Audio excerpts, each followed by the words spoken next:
Hi guys, welcome today my video. Өнөөдөр хэдүүлээ энэ хайпны талаар ярилцах болно. Энэ хайпны талаар юу ярилцах бэ гэвэл Монголд бие даасан тоглолтоо хийвэл хэрэг зардал ашиг олох талаар ерөнхийдөө ярилцсанаа.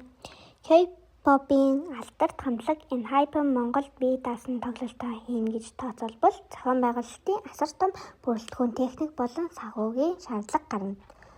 Үндсэн шаардлагууд байршил, сэнти, энх тайвангийн талбай, төв зэнгэлтэх хүрээлэн эсвэл OG-ийн цаг агаараас хамаарч олон мянган үзэгчийн аюулгүй байдал, урсгалыг зохиолдлох тоод төлөвлөгөө шаардлагатай. Техник тайц K-pop-ын тоглолт стандарт нийцэх гэрэлтүүлэг дуу хөгжмийн мэргэжлийн хэрэгсэл Хонконг эсвэл Солонгосоос түрээслэх шаардлага гарч болзошгүй аюулгүй байдал, эмнэлэг, цагдаа онцгой байдал, хувийн хамгаалалтын компаниуд, комплекс бүрэлдэхүүн багийн логистик, долоон гишүүн болон тэдний менежерүүд, бүжигчид, визажист, техникчид гээд нийт 100-аас 50 хүний бүрэлдэхүүнтэй олон улсын нислэг 5 одтой буудал дотоод тээвэр зөвшөөрөл татвар соёл урлагийн газар боож орон нутгийн удирдлагын авах арга хэмжээний зөвшөөрөл ба зохиогчийн эрхийн хураамж төсвийн баримжаа төгрөгөөр зэрэглэлийн K-pop хамтлагийн урьд тоглуулах нийт төсөв дунджаар $1.5-аас $3.3 сая $10 буюу ойролцоогоор 1.5-аас 10.5 тэрбум болно. Энэхүү зардлыг нөхөхийн тулд тасалбарын дундаж 150 мянгаас 1 сая 500 VIP хооронд байж томоохон компаниудын спонсоршил шаардлагатай болно. K-pop-ын тоглолтын ашигтай бөгөөд амжилттай зохион байгуулагчдын зүгээс хамгийн багадаа 15 мянгаас 30 актив фэн энжин Монголд байх ёстой гэж тооцоолдог. Яагаад ийм тоо шаардлагатай вэ гэвэл төсөв нөх бодит эрт тоглолтын асар их зардлыг 5-аас 10 тэрбум нөхөхийн тулд хамгийн багадаа 15 мянгаас 20 мянган тасалбар борлогдох шаардлагатай. Тасалбар худалдан авах чадвар нийт фэн клубын гишүүдийн 20-аас 30% л өндөр үнэтэй тасалбарыг бодитоор худалдан авдаг.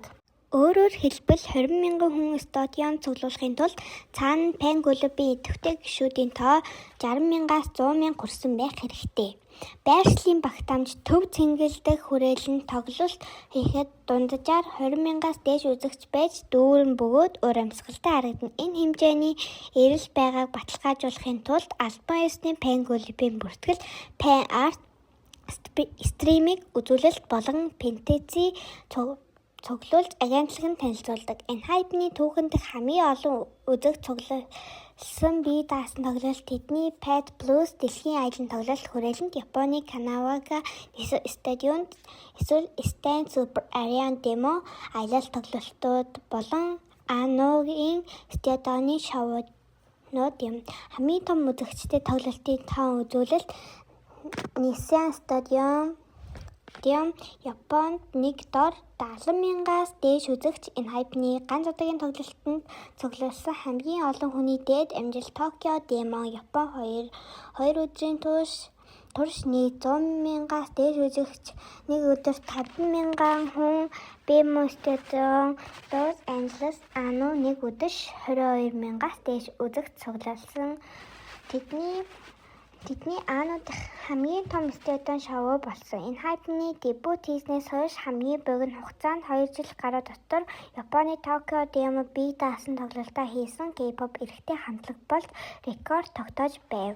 Одоо хэдүүлээ харин энэ хайпны хамгийн бага үзэгч ирсэн тоглолтын талаар ярилцах болно.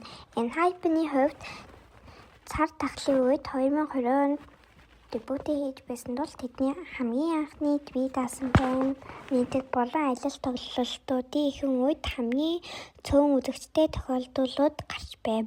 2021 оны N-Connect анхны фэн митиг Сөүл, Солонгос сар тахлын хууль хорионы дэглэмээс шалтгаалan заалны багтаамжийг асар их хязгаарласан тул ердөө 1000 орчим идэвхтэй фэн танхимд шууд оролцож байв. Бусад фэнүүд онлайнаар үзсэн 2022 оны Pad аялан тоглолтын зарим Аногийн 2022 оны Pad аялал тоглолтын зарим K-pop Энжинүүд Монстер болон Петр эхэлж байхад Ануын зарим жижиг хотуудын арена хоололд дунджаар 4,000-аас 6,000 орчим үзэг цугларч байсан нь тэдний офлайн тоглолтуудаас хамгийн бага эрсдэл юм. Ерөнхийдөө өөрийнхөө хувьд дүгнэж хэлэхэд энэ хайпыг Монголд авчирхад маш асар их зардал хэрэгтэй юм байна. Бас энжинүүд ер нь амар их болох хэрэгтэй. Монголд байгаа энжинүүд ер нь 2,000 хүрэх нөө гэж би боддог хувьдаа. Дор хаяж Монгол энжинүүд 20,000 хүрэх хэрэгтэй. 20,000 хүрчээж энэ хайпан Монголд тоглолтоо хийн гэсэн үг бол яг биш. Ерөнхийдөө тэднийг авчих томоохон компани тийм экспортлох тиймэрхүү компаниуд хэрэгтэй.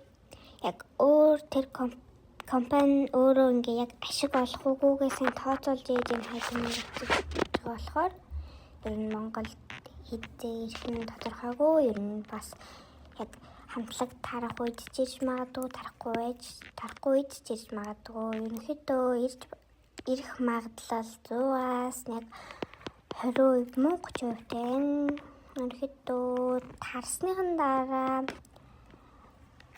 Монголд ирж магадгүй юу?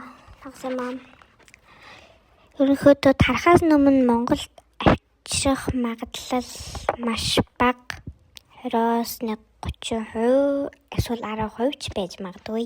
Бас зардал бол нэлээд өндөр. 100 тэрбум болохоор Монголд ирэх нь ерөнхийдөө тодорхойгүй. За энэ хүртэл миний бичлэгийг тоглон сууж таалан сойрсон танд баярлалаа. Та лайк болон subscribe дарж биднийг дэмжиж тусална уу?